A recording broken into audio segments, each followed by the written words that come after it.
Your presentation was amazing. Everybody was enthusiastic. The only question is, of course, always seeing all the cases and technology and the combinations.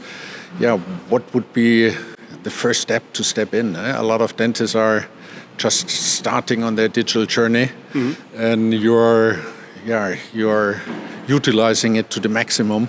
Yeah. But what would be the advice to do first things first and then move on? Well, I think the most important thing is to first define your own strategy. Just first define the things that you actually want to do with digital. Yeah. So if you're like an orthodontist, your workflow in digital will be probably different than when you are a prosthodontist or just a general practitioner. So it also depends quite a lot on the kind of treatments that you're doing in defining your strategy and your digital philosophy, right? So let's take a GP. I know you have a lot of disciplines integrated in your clinic, but let's take our normal GP.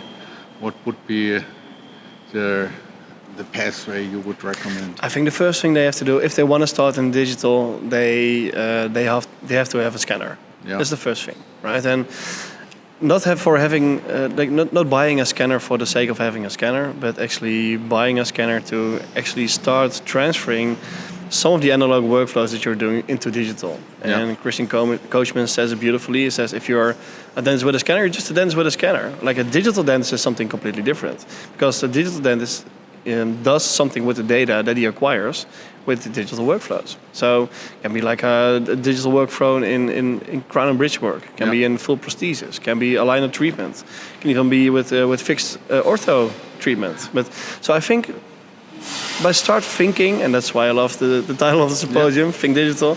Start with thinking, okay, what do I actually want to achieve with my digital solutions? And then you are going to analyze which kind of digital technology, software and hardware you actually need. Yeah. And if you do it that way, you are actually going to utilize it. And then it makes sense. And if just by buying a lot of digital stuff and a lot of digital technology, it just doesn't make sense. And you have to use it. Yeah.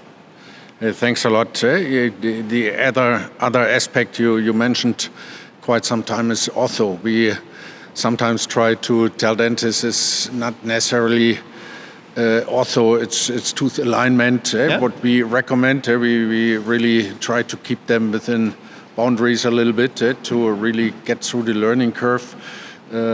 Talking to the dentists, they all understand that minimal invasiveness can really be improved, and you showed the preps made in the 80s, 90s, 2000s, and nowadays, and I think it must be the way to go. But how to get dentists into aligners without making wrong decisions there? Well, I think that's exactly where digital technologies come in very handy. I mean, it's all about visualization by planning and defining your treatment strategy, right? And your interdisciplinary strategy. And I think we are making like a digital setup that can be done by the lab, that can be done by an aligner company, that can be done with a RayFace. You can do it yourself, right?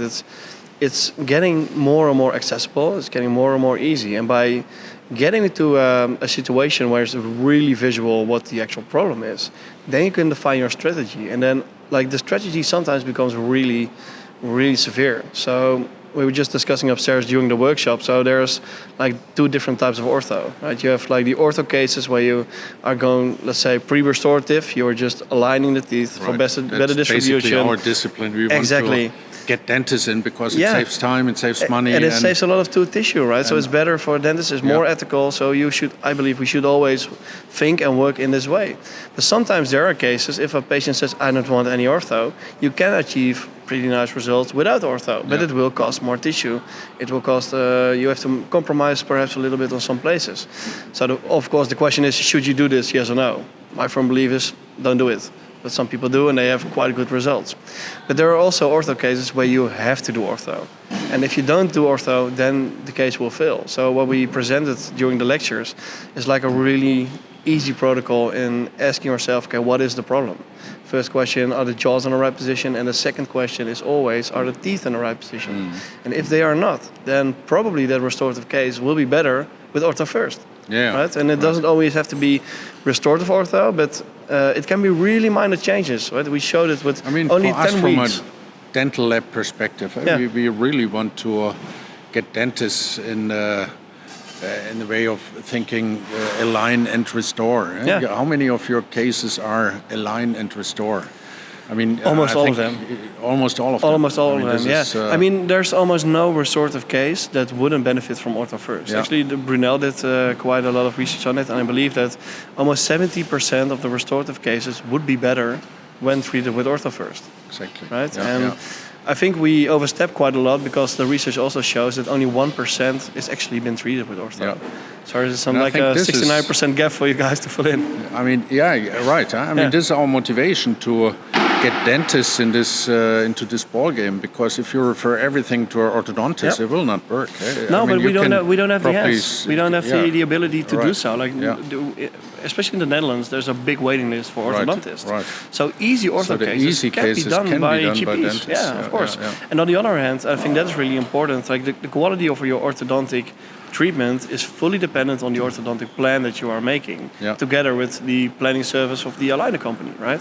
So we use quite a lot of treatment planning services, which is already included within the TrioClear system, which I think is really, really good, because the eventual outcome is only as good as the plan that is being provided. Yeah, yeah. So having a vast understanding about orthodontics, biomechanics, and making sure that you can actually see if the plan is working, yes or no, is really important for the GP. Yeah. And it's not that difficult. Yeah. I firmly believe every GP can learn this, and every GP should learn this, because also from a diagnostic perspective, you are going to see Well, it's a learning patients. curve, but you can start with very limited Absolutely. cases. It can be and, really. yeah, I mean, I showed you cases where we can only did 10 weeks of alignment, Yeah, right, but with right. big differences, Yeah, right?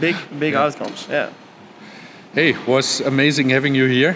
Anytime. Thanks a lot for all your contribution, and we stay in touch. It was a real pleasure. Thank you so much.